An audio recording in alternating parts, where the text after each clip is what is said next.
तुम काफी परिपक्व लगते हो, लेकिन तुम इतना बचकाना व्यवहार क्यों कर रहे हो? ये बस एक छोटा सा शरारती बच्चा है जो चिढ़ाकर ध्यान आकर्षित करने की कोशिश कर रहा है।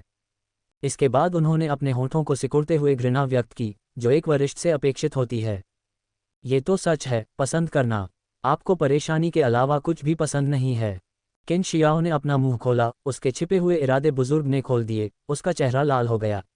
उसने चुपके से झांक तिंगयुन की तरफ देखा तो पाया कि वह बाजरे के दलिया का कटोरा गोद में लिए बड़े ही ध्यान से और नज़ाकत से खा रही थी। उसकी खूबसूरत आंखें बिना लहरों के थीं, जिससे उसका चेहरा लाल और हरा होता जा रहा था। शर्मिंदा और परेशान महसूस करते हुए उसने एक गंभीर चीख मारी, जिससे आकाश हिल गया और उसने खुद को किनफेई पर फेंक दिया। अपना चेहरा युवक की छाती में दबा लिया, जिससे बाद में उसे सांत्वना देने का मौका मिला, लेकिन उसने हठपूर्वक फिर से बाहर आने से इनकार कर दिया। बड़े ने धीरे से हंसते हुए बाजरे के दलिया का एक और घूंट लिया और जानबूझकर अपने होंठ चटकाए। अपमानित बच्चा काफी देर तक सांत्वना पाता रहा, फिर उसने अनिच्छा से अपना सिर उठाया और देखा कि वान बिनफेंग गंभीर भाव से लड़की को अपने पास बैठने का इशारा कर रहे हैं। उसकी निगाहें देखकर वान बिनफेंग पीछे मुड़ा और उसे एक गर्मजोशी भरी मुस्कान दी। अपने दाहिने हाथ से उसने छोटी बच्ची के दलिया के कटोरे को धीरे से एक तरफ धकेला, एक पल के लिए झिझका, फिर उसे 1 इंच और आगे बढ़ा दिया। किन शाओ का चेहरा उतर गया और किनफी की बाहों में लेते हुए वह गुस्से से कोंगताओवादी पर चिल्लाया, तुम मुझ पर हंस रहे हो? तुमने भी तो अपनी पूरी जिंदगी एक औरत के लिए तड़पते हुए बिता दी। किनफेई को परेशानी महसूस हुई और वह जल्दी से उठ खड़ा हुआ, अपने दोनों हाथों को कप में भरकर झुककर बोला, वरिष्ठ, कृपया उसे क्षमा कर दीजिए, मेरा छोटा भाई अभी बच्चा है। उसका कहने का मतलब था कि जिस सौंदर्य ने वरिष्ठ के हृदय को मोह लिया था, वह इतना अलौकिक और अद्वितीय था कि वह आपको जीवन भर के लिए अपने वश में कर लेगा। जियो, अपने अपराध के लिए क्षमा मांगो। हालांकि उसने स्पष्टीकरण देने की कोशिश की, लेकिन कोंगताओवादी के चेहरे की मुस्कान फीकी पड़ने लगी, उसकी अभिव्यक्ति गंभीर होती गई, उसकी निगाहें किसी गहरे तालाब की तरह आबूझ होती गईं, जिससे दुनिया का माहौल तुरंत अंधकार में हो गया। जैसे ही किनफेई ने फिर से माफी मांगने के लिए दांत पीसना शुरू किया, बुजुर्ग ने अचानक अपने घुटने पर थपथपाया और कहा, ओ प्रिय, अब जब आपने इसका उल्लेख किया है तो इतना समय हो गया है कि मैं ये भी भूल गया हूं कि वह कैसी दिखती थी। पुनश्च कव में कुछ समस्या आ गई है, लेखक चित्र खोज रहा है। कुछ समय बाद कव बदल जाएगा, कृपया धैर्य रखें। कल एक लंबा अध्याय होगा। वान बिनफेंग और अन्य सभी लोग आश्चर्यचकित थे तथा अपने सामने खड़े दयालु वृद्ध व्यक्ति को घूर रहे थे। जियांगू की किंवदंतियों में वह युवा ताओवादी जो मूर्खतापूर्ण तरीके से प्रेम के प्रति समर्पित था, वास्तव में उसने कहा कि वह उस व्यक्ति का चेहरा भूल गया था। भूल गई। उनके हाव भाव देखकर कोंग ताओइस्ट थोड़ा शर्मिंदा हुआ, अपने सफ़ेद बालों को खुजाते हुए बोला, 60 साल हो गए हैं और मैं पहले ही 70 साल से ऊपर का हो चुका हूँ। 60 सालों में एक छोटा बच्चा लगभग ताबूत में होगा, है ना? महान किन के लिए भी अतीत को छोड़ दें तो 60 साल एक राजवंश के स्वर्ण युग के पतन को देखने के लिए पर्याप्त हैं, जो शराब के नीचे दफन इतने सारे प्यार, नफरत, स्नेह और महान आकांक्षाओं से भरा था। मैं कैसे याद रख सकता हूँ? ये तो बस एक युवा मोह था। किनफेई और वान बिनफेंग चुप रहे, जबकि किन जियाओ का चेहरा लाल हो गया, मानो शपथ ले रहा हो। उसने जोर से कहा, बकवास, मैं अभी किसी से प्यार करता हूँ, 10 साल तक, 60 साल तक, मरते दम तक मैं उससे प्यार करता रहूँगा। हमेशा शांत रहने वाली झांग तिंगयुन ने अपनी आंखें उठाईं और वान बिनफेंग की आस्तीन खींची, पहली बार धीरे से बोली, मुझे वह पसंद नहीं है। एक पल में ऐसा लगा जैसे किन शियाओ के सिर पर बर्फ के पानी की एक बाल्टी उड़ेल दी गई हो। उस युवा लड़के का रंग मौत जैसा पीला पड़ गया, उसका पहले से बड़ा हुआ साहस पलक झपकते ही गायब हो गया, मानो उसकी आत्मा उसके शरीर से निकल गई हो। वह किनफी की बाहों में गिर पड़ा, आंखें खाली, सीधे अपराधी को घूर रहा था। कोंग ताओइस्ट ने अजीब तरीके से अपना मुंह छुआ और विषय को मोड़ते हुए कहा, मैं इस बार आपके आने का उद्देश्य समझता हूँ। आप बस तकनीक से जुड़ाव की तलाश कर रहे हैं। यह मार्शल आर्ट। बूढ़े आदमी ने वान बिनफेंग की ओर देखा, फिर किनफेई की ओर देखा और कहा, तुम दोनों को अपनी अपनी विरासतें पहले ही मिल चुकी हैं और दोनों ही बुरे नहीं हैं। लालची होने से कोई फायदा नहीं है, पहले अपनी अपनी तकनीकों का अच्छी तरह से अभ्यास करो।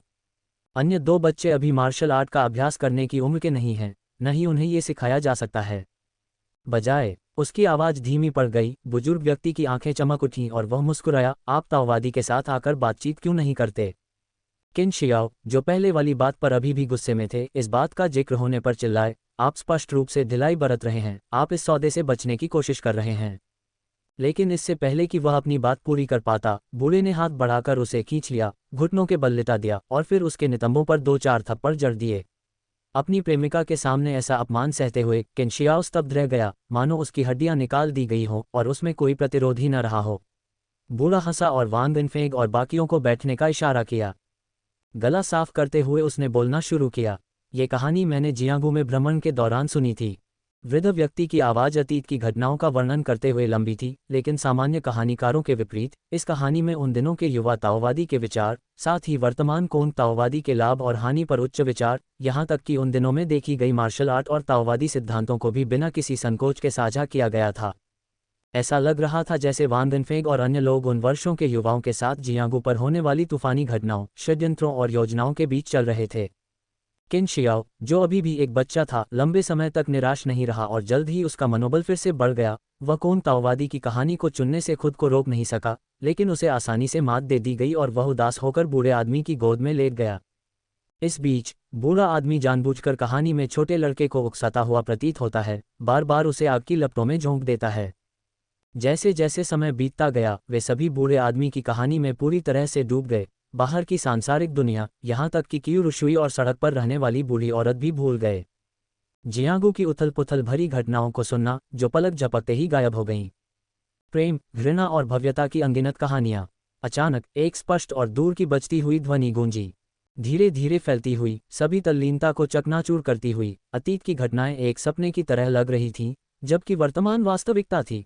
वास्तविक और भ्रम दोनों की एक जटिल और रहस्यमय अनुभूति एक साथ गुंथी हुई थी। कई लोगों की आंखों में दिखाई दे रही थी। उनके कानों में अचानक वर्षों के भार वाले एक बूढ़े व्यक्ति की आवाज़ थी, जो हुआन तिंग का पाठ कर रहा था। प्रत्येक शब्द एक सत्य था, जैसे कि सीधे दिल की ओर इशारा कर रहा हो। सभी सांसारिक विचार गायब हो रहे थे, लगभग पुनर्जन्म जैसा महसूस हो रहा था। वान बिनफेंग की आंखें आंसुओं से भर गईं, उनकी निगाहें कुछ खाली थीं, मानो वे उस भारी बारिश में लौट गए हों जब वह 6 साल के थे। जब वह 3 वर्ष के थे तब बरसात के दिनों में उनकी मां का निधन हो गया था। 6 बजे की बारिश और भी तेज लग रही थी, या शायद वह और भी ज्यादा स्पष्ट रूप से याद थी। उसके पिता भी उसे छोड़कर चले गए और अपने पीछे केवल कुछ कम मात्रा में किताबें ही छोड़ गए। लंबे समय तक सुनाई देने वाली स्पष्ट ध्वनि से दबा हुआ आंतरिक तूफान कुछ मुक्त हुआ। उसकी आंखों के सामने की दुनिया कुछ उज्ज्वल प्रतीत हुई। युवक ने ऊपर देखा और अपने सामने एक वृद्ध व्यक्ति को देखा, जो घिसे पिटे ताओवादी वस्त्र पहने हुए था। उसके सफेद बाल घास से ताओवादी गांठ में बंधे हुए थे। दूर से एक शांत आभा उसे धीरे से देख रही थी। उस नज़र में ऐसा लग रहा था जैसे उसने दुनिया की हर चीज़ को अपने में समेट लिया है, फिर भी ऐसा लग रहा था जैसे उसने सब कुछ छोड़ दिया है। युवक को कुछ कुछ समझ में आ गया कि उसे कोंग ताओवादी क्यों कहा जाता है। बूढ़े आदमी ने चावल के कटोरे पर हल्के से अपनी उंगलियां थपथपाईं। एक तीखी आवाज दूर दूर तक गूंजी। बाकी लोग अचानक होश में आ गए। कोंग ताओवादी ने धीरे से मुस्कुराते हुए कहा, सांसारिक संबंध समाप्त हो गए हैं मेरे युवा मित्रों, कृपया वापस लौट आओ। वान बिनफेंग उठे, उन्हें श्रद्धांजलि देने ही वाले थे कि अचानक उनके आसपास का माहौल बदल गया। बसंत की शुरुआत एक बार फिर गहरी सर्दी में लिपट गई थी और लंबी सड़क पर दिन धीरे धीरे ढल रहा था। क्यूरुशुई और बूढ़ी बुढ़िया वहां इंतजार कर रही थी। उनके लौटने पर सभी राहत की सांस ले रहे थे। वान बिनफेंग ने अपरिवर्तित सड़क की ओर देखा और कहा, वास्तव में वह एक वरिष्ठ है। अचानक उसके बगल से किनफेई की आवाज आई, पूछ रही थी, जियाओ, तुम्हारे हाथ में वह जेड पेंडेंट कहाँ से आया? वान बिनफेंग ने ये सुनकर उधर देखा और देखा कि लड़के के हाथ में एक ड्रैगन रोमिंग जेड पेंडेंट था, जिसका रंग चमकीला और स्पष्ट था, जो उसकी असाधारणता का संकेत दे रहा था। लड़के ने मुंह बनाते हुए कहा, उस बदबूदार बूढ़े आदमी ने इसे दिया, और सिर्फ मेरे लिए ही नहीं। वान बिनफेंग आश्चर्यचकित हुआ, फिर उसे कुछ याद आया और उसने जल्दी से झांकते हुए उनकी ओर देखा। गुलाबी सूती वस्त्र पहने छोटी बच्ची की निगाहें शांत थीं। उसकी बाहों में एक हल्के पीले रंग की ताओवादी लिपि थी, जिसमें एक सहज ताओवादी आकर्षण था। Dot dot dot dot dot dot dot dot dot dot dot dot dot dot dot dot. Kong Taoist अपने दोनों हाथ पीछे बांधे विलो के पेड़ के ऊपर खड़ा था। उसने अपने होंठ सिकुड़े और कहा, यदि आप आ गए हैं तो छिपने की कोई आवश्यकता नहीं है। आप एक ऐसे रास्ते पर चल रहे हैं जो आपको स्वर्ग और पृथ्वी के सभी ड्रैगन और बाघों को देखने की कोशिश करता है, और आप अपनी उपस्थिति को छिपाने में कभी भी अच्छे नहीं रहे हैं, खासकर मुझसे तो नहीं। आगे की जगह में हल्की लहरें दिखाई दी और एक ताओवादी अपनी पीठ पर एक लंबी तलवार लिए हुए हंसता हुआ दिखाई दिया। वास्तव में मैं आपसे छिप नहीं सकता। अगर किनफेई अभी जिंदा होते तो स्वाभाविक रूप से पहचान लेते कि वह बूढ़ा ताओवादी कोई और नहीं बल्कि जुवान चेंगजी ही था, जिसने उसे मार्शल आर्ट की मूल बातें सिखाई थीं। वह आज खास तौर पर कोंग ताओवादी को ढूंढने आया था। जुवान चेंगजी ने अपनी दाढ़ी पर हाथ फेरा और बेरुखी से बैठते हुए कहा, मुझे उम्मीद नहीं थी कि तुम उस जियाओ और छोटी लड़की में इतनी दिलचस्पी लोगे। कौन ताओवादी ने मुड़कर एक सीट ली और जवाब दिया। उस लड़की का स्वभाव से ही स्पष्ट और अंतर्दृष्टिपूर्ण ताओवादी हृदय है, इसे बर्बाद होने देना दुख की बात होगी। लेकिन अगर मैं उसे सिखाऊं तो मुझे उसकी प्रतिभा बर्बाद होने का डर होगा। इस दुनिया में आकर उसे बस एक ताओवादी लिपि दे दूं ताकि वह अपना रास्ता खुद बना सके, तो वह स्वाभाविक रूप से स्वर्ग तक पहुंचने का एक महान ताओवादी मार्ग बना लेगी। जहां तक किन जियाओ की बात है, वह बच्चा काफी मनोरंजक है, मैं उसे एक अवसर दूंगा। बाकी दो छोटे बच्चे अभी जो सीख रहे हैं, उसे पचाने के लिए उनके पास बहुत कुछ है। कोई एक ही सांस में मोटा नहीं हो सकता, वे सिर्फ गला घोंटकर मर सकते हैं। जुबान चेंगजी हंसे बिना न रह सका। कौन ताओवादी ने अपनी आस्तीन लहराई, एक चाय का प्याला निकाला और चाय बनाते हुए बेपरवाही से बोला, हालांकि दुनिया भर में घूमते हुए इस बार आप मेरे घर क्यों आए हैं। जुबान चेंगजी की अभिव्यक्ति और भी असामान्य हो गई और झिझकने के बाद उन्होंने कहा, मैं आपको दो खबरें बताने आया हूं, एक अच्छा एक बुरा। आप पहले कौन सा सुनना चाहते हैं। कौन ताओवादी ने उसे तिरस्कार भरी सफ़ेद आंखों से देखते हुए जवाब दिया, अब हम कितने बड़े हो गए हैं और तुम अभी भी मेरे साथ यह खेल खेल रहे हो। चाय की चुस्की लेने के लिए हाथ उठाते हुए उन्होंने कहा, बुरी खबरें। जुबान चेंगजी ने सिर हिलाया, एक पल के लिए चुप हो गया और फिर धीरे से बोला, उसकी सचमुच हत्या हो चुकी है, अब और कोई उम्मीद मत रखो। चाय पी रहे कौन ताओवादी की हरकत अचानक रुक गई। जुबान चेंगजी ने नज़रें नीची कर लीं, मानो कुछ न देख रहा हो, और बोलना जारी रखा, मुझे वह दिव्य अस्त्र विरासत में मिला है जो हमारे संप्रदाय का दमन करता है, आत्मा आह्वान आदेश। त्यानयांग काउंटी में मुझे संयोग से उसकी आत्मा का एक अंश मिला। जब कोई व्यक्ति मरता है तो वह बुझे हुए दीपक के समान होता है। पुनर्जन्म का सिद्धांत विश्वसनीय नहीं है। अगर वास्तव में पुनर्जन्म जैसी कोई चीज़ होती भी है तो वह बस एक और व्यक्ति ही होगा। अच्छी खबर यह है कि अब आपको किसी का इंतजार नहीं करना पड़ेगा। कौन ताओवादी ने धीरे से अपनी निगाहें उठाईं, वे आंखें जो सांसारिक दुनिया को देख सकती थीं और सब कुछ समझ सकती थीं और छोड़ सकती थीं, अब धुंधली पड़ गई थीं, और कांपते होठों से उसने भारी स्वर में कहा, यह अच्छी खबर है। जुबान चेंगजी ने अपनी आंखें हल्की सी बंद करते हुए सिर हिलाया, जैसे ही एक जैड कमांड तावीज़ उसके शरीर से अलग होकर धीरे धीरे हवा में तैरने लगा। उसके अंदर एक साधारण जेड पेंडेंट था। कौन ताओवादी ने अपने होंठ खोले, उसकी आवाज़ रोने और हंसने के बीच थी। किसी की दयालुता का बदला कैसे चुकाया जाए। वस्त्र की डोरियों पर सजी हुई उत्तम जैड। अतीत की यादें एकदम साफ थीं, इतना स्पष्ट कि स्नेह के आवेश में कहे गए शब्द भी नहीं भूले थे। जुबान चेंगजी ने धीरे से कहा, मुझे जो जेड पेंडेंट मिला था उस पर उसकी आत्मा की एक झलक थी। जेड कमान ताबीज की चमक फीकी पड़ गई और प्रकाशित जेड पेंडेंट धीरे से कांपते हुए खड़े हुए कौन ताओवादी की हथेली में गिर गया। झिलमिलाती रोशनी के रेशे उसके ऊपर से गुजरे, इससे पहले कि वह उसे और अधिक झेलने में असमर्थ हो जाए, और कौन ताओवादी के आलिंगन में चूर्ण में विघटित हो गया। कांपती हुई उंगलियों से छलक कर एक प्रेत मानव आकृति का निर्माण किया, जो पलक झपकते ही गायब हो गई। कौन ताओवादी की आकृति मानो पल भर में कई साल बूढ़ी हो गई हो। जुबान चेंगजी पीछे हटे, उनके चेहरे पर उलझन थी, फिर अचानक बोले, यह विलो का पेड़, यह उस पहले साल में ही उगाया था जब तुम यहाँ इंतजार कर रही थी, है ना। कौन ताओवादी का शरीर अचानक अकड़ गया, जैसे ही उसने धीरे से अपनी नज़रें उठाईं। जुबान चेंगजी ने आह भरी और फुसफुसाया, उस साल उसने अपना वादा कभी नहीं तोड़ा। अचानक एक तेज हवा चली। कौन ताओवादी के पीछे विलो का पेड़ अपनी शाखाओं को हिला रहा था, जिससे टूटते तारों, बारिश की तरह प्रकाश के गर्म कण बिखर रहे थे। जुबान चेंगजी ने आह भरी, हिलते विलो को देखा, बिखरते प्रकाश के कणों को देखा, कौन ताओवादी के कठोर शरीर को देखा, पलटा और इस छोटी सी दुनिया से एक कदम बाहर निकल गया। 60 साल का समय किसी राजवंश को उखाड़ फेंकने के लिए और शराब के नशे में अपनी हसरतों को शांत करने के लिए काफ़ी है। जियांगू नदी पर प्रेम और नफरत की अनगिनत कहानियां उभरी हैं, भव्य और उथल पुथल भरी, लेकिन पलक झपकते ही गायब हो गईं। एक युवा के लिए, एक लड़की के लिए शादी करके बच्चे पैदा करने के लिए और फिर बूढ़ी होने के लिए 60 साल काफ़ी हैं। लेकिन दिल भूल नहीं सकता। उस सज्जन को देखकर कोई प्रसन्न क्यों न हो सकता है।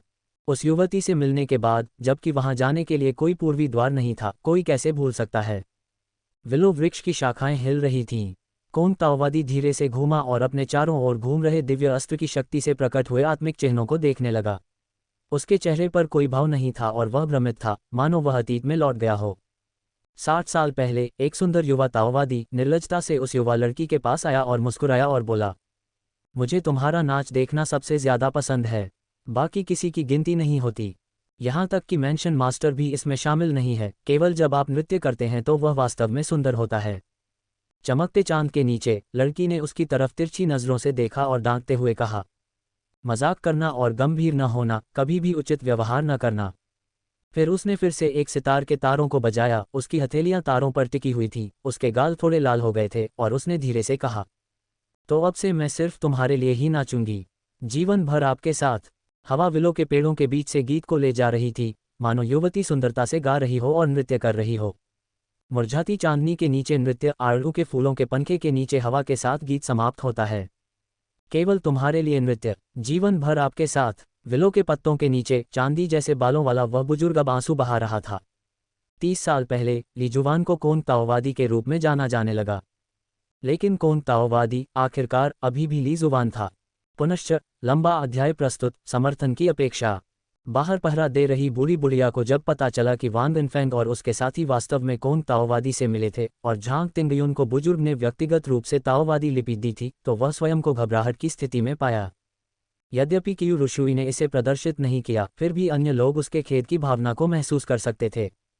शाम ढलते ढलते वान बिनफेंग ने बुजुर्ग के घर पर सिर्फ एक कटोरी बाजरे का दलिया खाया था, फिर भी उसे भूख का जरा भी एहसास नहीं हुआ। उसका हरा याल वाला घोड़ा शहर के अंदर एक अस्तबल में रखा हुआ था और कोई जल्दी नहीं थी।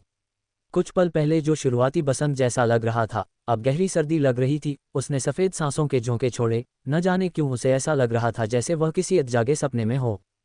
किनफेई ने आकाश की ओर देखा और आह भरी। मुझे आज भाई वान के साथ घूमने की उम्मीद थी, लेकिन किसने सोचा था कि एक छोटी सी बातचीत ही कई घंटों तक खिंच गई। एक ताओवादी सच्चे गुरु, लकड़ी के क्षय को भूलकर गो का खेल वास्तव में असाधारण है। मेरी माँ चाहती है कि मैं और मेरा छोटा भाई आज जल्दी घर लौट आएं। क्या भाई वांग हमारे साथ आना चाहेंगे? किनफेई के हाव भाव गंभीर थे, लेकिन वांग बिनफेंग का मूड असाधारण था, मानो बर्फ पर अपना निशान छोड़ते हुए कोई हंस, अभी भी ताओवादी आकर्षण में डूबा हुआ, अभी बिखरा हुआ, बस सर्दी के ठंडे नश्वर लोक की धूल में कदम रखने की चाहत रखता हो। हल्की हंसी के साथ उसने मना कर दिया। किनफेई नाराज नहीं हुई, बस इतना कहा कि वे किसी और दिन फिर मिलेंगे और किन शियाओ के साथ मिलकर सिर हिलाकर विदा ली। इस बीच कियू रुशुई ने हल्का सा झुककर संगीत बयूरों की ओर प्रस्थान किया। पलक झपकते ही वह भीड़ में गायब हो गई। उसके कई साथी अभी अभी चले गए थे और पीछे एक उदासी का साया छोड़ गए थे। इस समय झांग तिंगयुन ने अचानक अपने हाथों में ताओवादी लिपि अपने पीछे बैठी बूढ़ी औरत को देते हुए कहा, पिता और माता के लिए।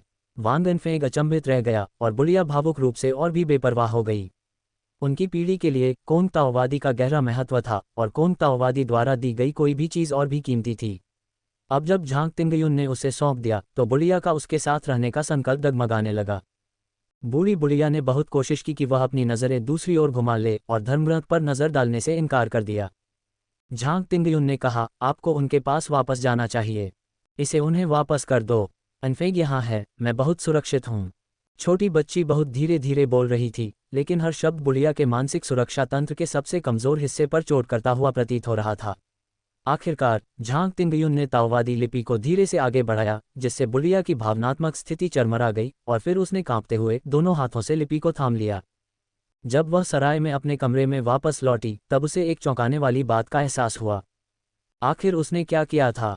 जैसे ही वह घबराहट से घिरी, कदमों की आवाज़ सुनाई दी, लकड़ी का दरवाज़ा खुला और थके हुए लेकिन उत्साहित झांग तिंगयुन के पिता अंदर आए।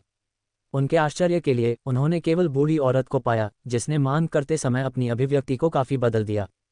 युन र कहाँ है? बुढ़िया का चेहरा हाल की घटनाओं को सावधानी से याद करते हुए तमतमा उठा। झांग तिंगयुन के वान बिनफेंग के साथ होने की बात सुनकर उस खूबसूरत महिला का तनाव कम हो गया, लेकिन झांग तिंगयुन के पिता, जिनका दिल अभी अभी शांत हुआ था, एक बार फिर से तनाव में आ गए। फिर बुढ़िया ने दोनों हाथों से ताओवादी लिपि प्रस्तुत करते हुए कहा, यही वह है जो कोंग ताओवादी ने यूनर को दिया था। झांग तिंगयुन के पिता स्तब्ध रह गए, उनकी नज़र कुछ पीले पड़ चुके धर्मग्रंथ पर पड़ी जो कई वर्षों से धुलकर बनाया गया था, और उन्होंने चुपचाप जोर से पढ़ा। 7 लौटों की क्लाउड बास्केट। संगीत बयूरों के अंदर कियू रुशुई ने हमेशा की तरह सिर हिलाकर अपनी बहनों का अभिवादन किया। आज उत्सव में तलवार लेकर नाचते हुए उसकी जगह लेने वाली एक छोटी बहन गर्व से उसके पास से गुजरी, फिर भी उसकी आंखों में कोई हलचल नहीं हुई। अपने कमरे में लौटकर उसने खिड़की के बाहर अंधेरे रात के आकाश को देखा।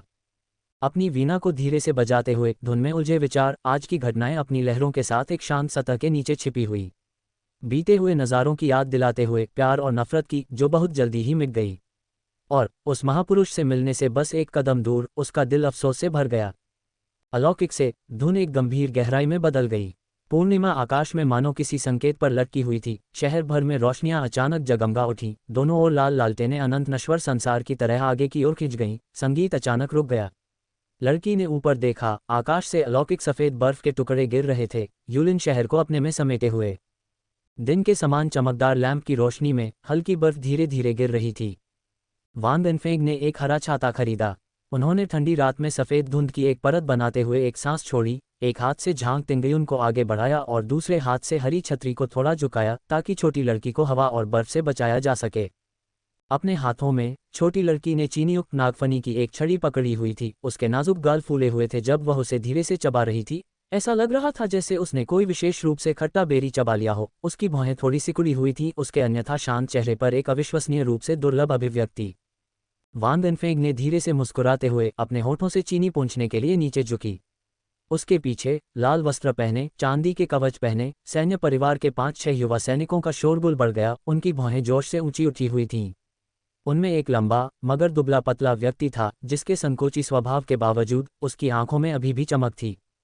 युवाओं की खुशी भरी चीखें हवा में फैली खुशबू के साथ मिलकर हलचल भरी सड़कों को भर रही थीं। वर्ष के अंत का उत्सव। पूर्वाई हवा हजारों पेड़ों पर खिले फूलों को तारों की बारिश की तरह उड़ा ले आए। सड़क आलीशान गाड़ियों और घोड़ों की खुशबू से भर गई। फीनिक्स की बांसुरी की आवाज़ गूंज उठी। जेड के बर्तनों से परावर्तित प्रकाश ने गतिशील परछाइयां बनाईं और उस एक रात के लिए दुनिया मछलियों और ड्रैगन की तरह नाच उठी। साधारण दुनिया में शहर खचाखच भरा हुआ था। यूलिन शहर के ऊपर तारों के बीच और नश्वर दृश्य के ऊपर 17 मंजिला एक प्राचीन मीनार खड़ी थी, जहां जुबान चेंगजी सबसे ऊपर बैठा अकेले शराब पी रहा था। उसका व्यवहार शांत था। हवा उसके वस्त्र पर झपट्टा मार रही थी, जिससे एक ऐसी आवाज़ पैदा हो रही थी जिसे केवल वही सुन सकता था। उसने नीचे नश्वर संसार को देखा। 60 साल पहले वह एक उत्साही युवक था, अपने दोस्तों के साथ सड़कों पर घूमता रहता था। उसकी आंखों के सामने अनगिनत नई चीजें होती थीं। 50 साल पहले वह तलवार लेकर संगीत बयूरों की ऊंची इमारतों में सुंदरता को निहारते हुए एक रेंजर थे। बालों में मीठी खुशबू। नशा शराब का नहीं बल्कि पीने वाले का होता है। साम्राज्य पर नवीनतम जानकारी पढ़ें। अब वह ताओवादी संप्रदाय के एक वरिष्ठ युद्ध कला जगत के उस्ताद का प्रतिनिधित्व कर रहा था। लहरों की तरह लहराती नश्वर दुनिया ने उसकी हर परिचित चीज को डुबो दिया था। वे दुश्मन जिन्हें वह हराना चाहता था, उसके प्रतिद्वंदी जो एक दूसरे का सम्मान करते थे, और उसके घनिष्ठ मित्र जिन्हें परस्पर सहयोग का दायित्व सौंपा गया था। ऐसा नहीं था कि उन्होंने पहाड़ों और नदियों के बीच एकांत में रहना चुना था। बात यह थी कि यह जियांगू अब उसका नहीं था। उसका जियांगहू ऐसे वीरों से भरा होना चाहिए था जो एक ही तलवार के वार से आकाश चीर सकते थे, ऐसे बलवान जो अपने पैरों से धरती नाप सकते थे, और तलवारधारी युवा ताओवादी जो रो सकते थे, हंस सकते थे, बेतहाशा गा सकते थे और शराब का लुत्फ उठा सकते थे। अब हर कोई उसके साथ अत्यंत सम्मान से पेश आता था, उसे वरिष्ठ और गुरु कहकर अभिवादन करता था और घुटन से उसे एक वरिष्ठ की छवि में ढाल देता था। वे जिन कहानियों की चर्चा करते थे वे विरोधी, दोस्त और दुश्मन सब किंवदंतियां बन चुकी थीं, दूसरों के लिए अनजान और अज्ञेय। वे कहानियां तो और भी दुर्लभ थीं। उनकी उपस्थिति हमेशा एक सम्मानजनक असहजता ही पैदा करती थी। उसे अचानक एहसास हुआ कि वह स्वयं एक किंवदंती बन गया है। जैसे जैसे उन महापुरुषों और चमकते सितारों के लुप्त होने के साथ उनके युग के निशान मिटते गए, अतीत भी ढह गया। वह कोई सन्यासी नहीं बल्कि एक घुमक्कड़ था जिसने अपनी मातृभूमि खो दी थी। जुबान चेंगजी ने ठंडी शराब का एक और घूंट लिया और स्वर्ग और पृथ्वी की ठंडी हवाओं में लंबे और इत्मीनान से मंत्रोच्चार किया। जो बात पहले दूसरों के बारे में कही जाती थी, वही बात अब मेरे बारे में कही जाती है। भविष्य की पीढ़ियों की नज़र में मैं कौन होऊंगा? पहाड़ और नदियां धूल में मिल गए हैं, धूल में धूल का क्या? शरीर और मांस छाया मात्र रह गए हैं, छाया में छाया का क्या? परम ज्ञान के बिना, निर्मल हृदय के बिना, ये जानकर कोई दुखी कैसे न हो और कोई कैसे खुश न हो सकता है। हा हा हा। इस शहर की सारी शोभा देखकर, ठंडी शराब का घड़ा पीकर जुबान चेंगजी खिलखिलाकर हंसा और आकाश की ओर कदम बढ़ाता हुआ उसके वस्त्र लहरा रहे थे। ताओवादी 10,000 झांक की नश्वर दुनिया से ऊपर उठ गया। उसका शरीर झुका हुआ था, उसका दाहिना पैर हल्के से एक बर्फ के टुकड़े को छू रहा था जिसका सार उसके भीतर बना हुआ था। जैसे ही वह फिर से आकाश में उड़ गया, बर्फ का टुकड़ा हवा के साथ बहता हुआ हरे रंग की छतरी के ऊपर बिखर गया। छाते के नीचे वान दिनफेंग खड़े हुए और झांग तिंगयुन को देखते रहे, जो भौहें चढ़ाए चीनी लगी नागफनी की छड़ी थूकने से हिचकिचा रही थी। उसके चेहरे पर एक गर्मजोशी भरी मुस्कान फैल गई। उसने बच्ची का हाथ थामा और धीरे धीरे साल के अंत के उत्सव की चहल पहल से गुजरने लगा। हरी छतरी घूम गई, जिससे जमी हुई बर्फ धीरे धीरे जमीन पर गिर गई, जिससे लालटेन की गर्म चमक फैल गई। अध्याय का अंत। PS मास्टर जिन योंग का निधन हो गया है। अचानक ऐसा महसूस होने लगा कि एक युग धीरे धीरे समाप्त हो रहा है। शहर में उत्सवी माहौल के बीच वर्षांत महोत्सव का समापन हो गया। चांद तारे छिप गए थे, रोशनियां मंद पड़ गई थीं और पिछली रात के निशान सड़कों पर बने हुए थे। थके हारे पर्यटक घर जा चुके थे, जिससे सड़कें खाली और भी वीरान हो गई थीं। नीले पत्थर के फुटपाथ पर घोड़ों के खुरों की आवाज़ हल्की हल्की गूंज रही थी। वांग इनफेंग हरे मर्द वाले घोड़े को आगे बढ़ाते हुए धीरे धीरे सड़क पर चल रहे थे। कल रात वह थके हुए झांग तिंगयुन को सराय तक ले गया था और एक डाकखाने में एक छोटा सा बिस्तर ढूंढ लिया था जहां उसने पूरी रात ध्यान किया था। आज उसने यूलिन शहर की सीमा से बाहर अपने घोड़े को ले जाते हुए उसे विशेष रूप से अलविदा नहीं कहा।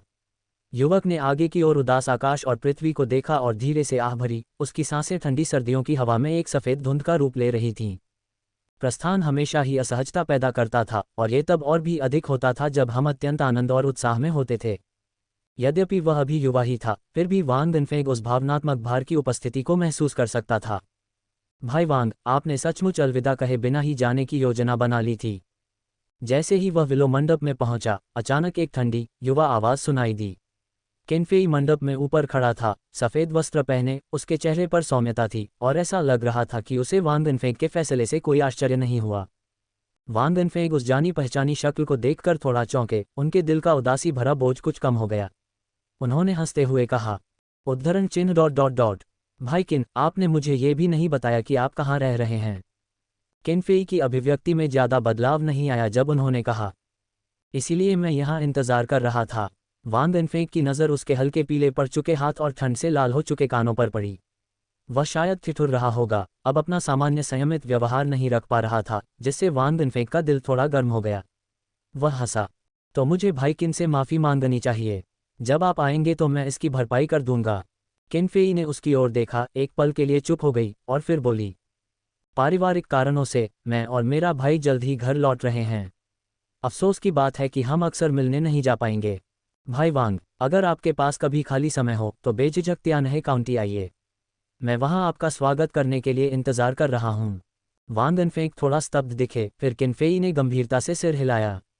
उन्होंने जवाब दिया, मैं निश्चित रूप से करूंगा। वर्ष के अंत के उत्सव के बाद केनफेई वांग इनफेंग के साथ शहर के बाहरी इलाके में 10 मील दूर तक गई, फिर अकेले ही वापस लौट आए। एक और दिन त्यानहे की राजकुमारी और उसके साथी वुक्सियन से रवाना हुए। पूरे काउंटी के अधिकारी खुशी से आंसुओं से लबालब थे। 3 दिनों तक वेश्यालयों की बत्तियां नहीं बुझीं।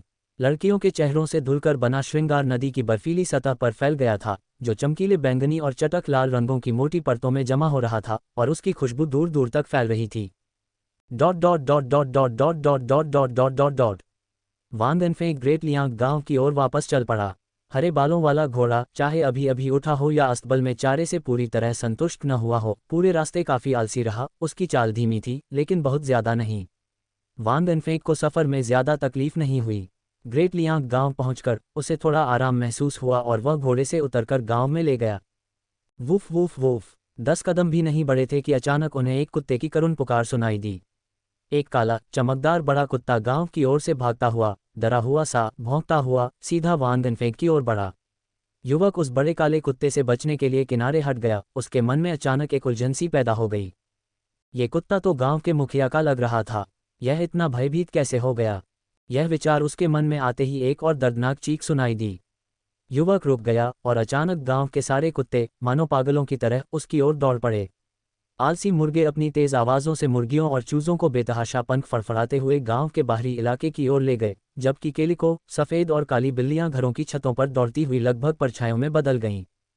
गांव वाले अपने जानवरों को उन्मत्तता से उसके पीछे दौड़ा रहे थे, जबकि अंकल वांग कसाई का चाकू लिए अपने बूढ़े कुत्ते को आज्ञाकारी ढंग से वापस आने के लिए दहाड़ रहे थे। हालांकि कुत्ता और तेज भागा। हट्टा कट्टा आदमी गुस्से से उछल पड़ा, ठंडी हवा में अपने कसाई के चाकू से बेतहाशा वार करते हुए चिल्लाया, रुकना, लानत है, यहीं रुक जाओ। कुत्ता रोया और अपनी पूंछ दबाकर आगे की ओर दौड़ता रहा। इनफेंग वांग हंसे बिना नहीं रह सका। हालांकि उसे नहीं पता था कि क्या हुआ था, लेकिन उसे पता था कि उसे क्या करना है। उसने अपने बाएं हाथ से पीले कुत्ते को पकड़ लिया और दाएं हाथ से अपने कंधे के ऊपर से उड़ने की कोशिश कर रहे बड़े मुर्गे को पकड़ लिया। हटे कट्टे आदमी ने राहत की सांस ली और इनफेंग ने उसकी तरफ देखा और हंस दिया। चाचा वांग, ये क्या है? उसकी बात पूरी होने से पहले ही एक धीमी सी चीख ने उसे बीच में ही रोक दिया। एक छोटा सा बिल्ली का बच्चा जो अपनी माँ के साथ कदमताल नहीं कर पा रहा था, आसमान से नीचे गिरा।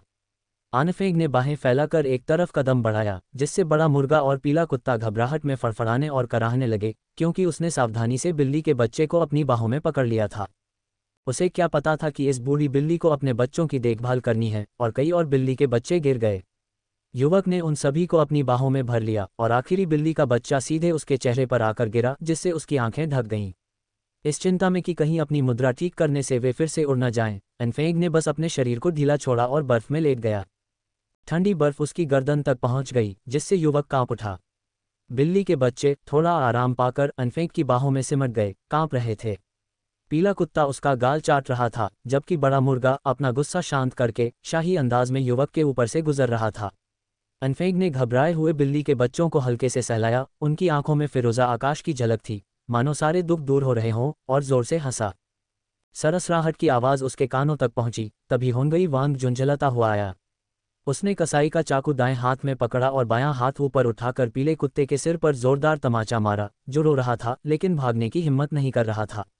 एनफेंग तीनों बिल्ली के बच्चों को पकड़े हुए खड़ा हो गया, और एक और बिल्ली का बच्चा जिद से उसके कंधे से चिपका हुआ था।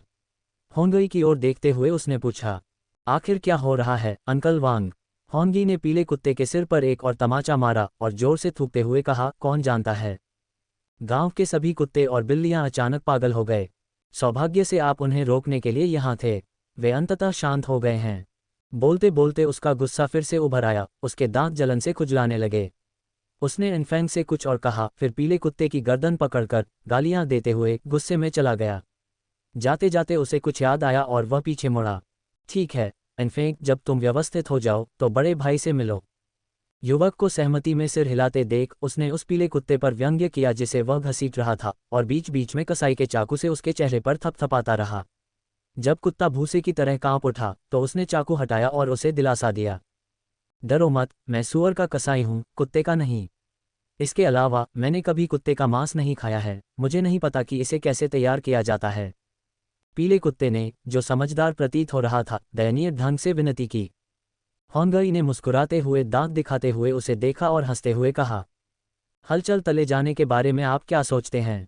पीला कुत्ता ठिठक गया, फिर जोर से चिल्लाया। एनफेंग पीछे से देख रहा था, अपनी हंसी नहीं रोक पा रहा था। अब तक वयस्क बिल्लियां गांव में लौट आई थीं, युवक के पैरों से हल्के से रगड़ खा रही थीं, एक बार उसके चारों ओर घूमकर म्याऊं करके आभार व्यक्त कर रही थीं और फिर अपने बच्चों को ले जा रही थीं। युवक उठा और उस जानी पहचानी जगह पर इधर उधर देखने लगा, उसकी स्पष्ट आंखें खुशी से भरी हुई थीं। मैं वापस आ गया हूँ। वह हरे मन वाले घोड़े को घर वापस ले आया, उसके चारे में सोयाबीन की भरपूर मात्रा मिला दी और उस सम्मानित प्राणी को आराम से भोजन करते हुए देखा। फिर एनफेंग हंसा और बुजुर्ग के घर की ओर मुड़ा। रास्ता बर्फ से ढका था, लेकिन आंगन सूखा और नमी रहित था। अपनी अगली किताब एम्पायर पर पढ़ें। आंगन के अंदर शेर के अयाल जैसे सफ़ेद बालों वाला एक बूढ़ा आदमी अपने हाथ पीठ पर रखे खड़ा था। युवक को अंदर आते सुनकर वह मुड़ा और उसकी तरफ देखा। उसके चेहरे पर थकान के भाव थे, लेकिन ज्यादातर वह राजसी गर्व से भरा था। युवक से कहे गए उसके पहले शब्दों ने एनफेंग को चौंका दिया और वह खड़ा हो गया। एनफेंग, तुम्हारे लिए मैंने मार्शल आर्ट का एक सेट बनाया है। PS, आज दोपहर का अध्याय काफ़ी लंबा होगा, धन्यवाद। उन्होंने अपने लिए मार्शल आर्ट का एक सेट बनाया था। मार्शल आर्ट से अनभिज्ञ लोग भी इस कथन का महत्व समझते थे। अगर कोई व्यक्ति अत्यधिक आत्मविश्वासी न हो तो उसे एक नए स्कूल की स्थापना करने के लिए दुनिया की सर्वश्रेष्ठ मार्शल आर्ट, सर्वश्रेष्ठ विद्वत्तापूर्ण उपलब्धियां और सर्वश्रेष्ठ गौरव का ज्ञान होना आवश्यक है। मार्शल आर्ट के स्वर्ण युग में, जहां प्रतिभाएं नियमित रूप से उभरती रहती थीं, उन्होंने एक ऐसी छाप छोड़ी जो पूरी तरह से उनकी अपनी थी। वांग एनफेंग के चेहरे पर कुछ स्तब्धता थी। उसकी प्रतिक्रिया देखकर बुजुर्ग को बेहद खुशी हुई। उसने अपनी कमर से शराब की बोतल निकाली और गाढ़ी शराब का एक घूंट लिया। युवक के स्तब्ध और भ्रमित भाव ने उस सस्ती शराब के स्वाद को भी अनोखा बना दिया, जिससे उसे लगा कि उसकी हाल की कठिनाइयां वाकई सार्थक थीं। इससे भी अधिक, यह एक बहुत बड़ा लाभ था। एम्पायर पर विशेष कहानियां खोजें। इससे तुम्हें सीख मिलेगी, छोटे बूढ़े आदमी। अब आप जानते हैं कि यह कितना भयानक है, हा हा हा।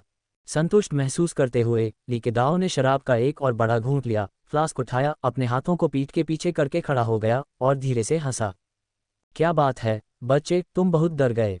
इधर आओ बूढ़े, मैं तुम्हें कुछ संकेत देता हूँ, तुम छोटे बदमाश।